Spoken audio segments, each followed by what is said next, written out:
এই সময় যখন আপনার যে পেইন যাচ্ছে, আপনি যে কষ্টে আছেন, এই সময়কে পজিটিভ মাইন্ডে থাকতে হবে।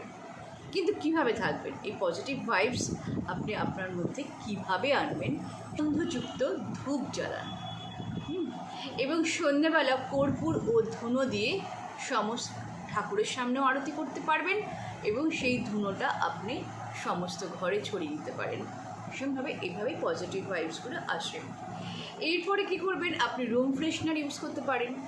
ঘর আপনার যদি 4 চাকা থেকে থাকে তাহলে সেখানেও আপনি সুগন্ধযুক্ত এয়ার ফ্রেশনার লাগান। আসলে সুগন্ধ জিনিস বুধকে খুব পজিটিভলি অ্যাট্রাক্ট করে। বুধের মন্ত্র পড়ুন, বুধের স্তোত্র পাঠ করুন। আমি বুধের মন্ত্র এবং বুধের স্তোত্র দুটোই ডেসক্রিপশন বক্সে দিয়ে দেব, সেটা অবশ্যই ফলো করুন।